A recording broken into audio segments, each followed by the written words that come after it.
જય શ્રી કૃષ્ણ ફ્રેન્ડ્સ, આજે આપણે રેસ્ટોરન્ટના પંજાબી શાક જેવું ચટપટું શાક બહુ જ ઓછી વસ્તુથી ઝટપટ બને એવું કરીએ.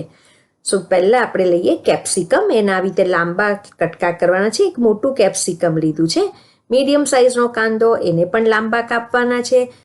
શેકેલી સિંગનો અધકચરો ભૂક્કો, ધાણા જીરું, હળદર, કાશ્મીરી લાલ મરચું, કિચન કિંગ મસાલા, અને હમણાં આપણે મીઠું નથી નાખતા, પછી નાખશું. હવે આ બધું એકવાર મિક્સ કરી લઈએ. અને ફ્રેન્ડ્સ, હું કયો કિચન કિંગ મસાલા વાપરું છું એ જાણવું હોય તો નીચે કમેન્ટ સેક્શનમાં કહેજો. હવે બધું મિક્સ કરીને હવે આને આપણે સાઈડ પર રહેવા દઈએ. હવે લઈશું દહીં.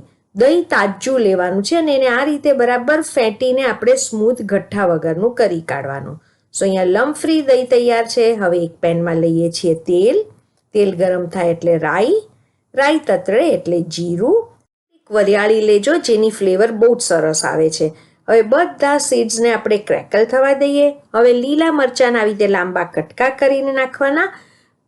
લસણને પણ બારીક આ રીતે કાપીને નાખજો અને લસણને સોટે કરી લઈએ. જેવું લસણ થઈ જાય એટલે હિંગ. મિક્સ કરી લીધા પછી કાંદા કેપ્સિકમનું મિક્સચર બનાવ્યું છે અંદર એડ કરી લઈએ. ને ફ્રેન્ડ્સ, હવે મીઠું નાખી દેવાનું માપ પ્રમાણે. મીઠું મિક્સ કરી લીધા પછી હવે આપણે આમાં જરા થોડુંક હાથેથી પાણી છાંટકશું અને આને કવર કરીને 2 મિનિટ કૂક કરીએ. એકાદ વાર ખોલીને હલાવી લેવાનું. 2 મિનિટ થઈ જાય એટલે પાછું ઓપન કરીએ અને મિક્સ કરી કાઢીએ. હવે એડ કરશું કસૂરી મેથી. કસૂરી મેથીને 2 હાથથી આ રીતે રબ કરીને એડ કરવાની. અને લઈશું ફક્ત 1 ટીસ્પૂન ચણાનો લોટ. એકદમ ફ્લેવરફુલ આ શાક બનશે ને તમે જોઈ શકો છો કે કેટલું ઝટપટ થાય છે. હવે ચણાનો લોટ મિક્સ કરીને આપણે જે દહીં બનાવીને રાખ્યું છે દહીં અંદર એડ કરીએ. અને લઈશું બહુ બધી બારીક કાપેલી કોથમીર. હવે આમાં થોડુંક આપણે પાણી નાખશું. ને તમે જોઈ શકો છો જરી પણ નીચે ચીટકતું નથી. હવે પાણી નાખીને આપણે આને 2 મિનિટ માટે આને આપણે કૂક કરશું. તો અહીંયા મેં પાણી નાખ્યું છે. હવે 2 મિનિટ કૂક કરીએ અને ગ્રેવી તમને બહુ થીક લાગે તો પાણી થોડું વધારે નાખજો.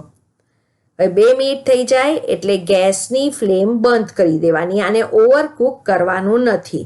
સો અહીંયા રેડી ટુ સર્વ છે. એન્જોય કરો. ભાત, રોટલી કે પરાઠા સાથે એન્જોય કરો. એકદમ મસ્ત રેસ્ટોરન્ટના પંજાબી શાક જેવું આ શાક છે ફ્રેન્ડ્સ. મસ્ટ ટ્રાય રેસીપી છે. Thank you for watching.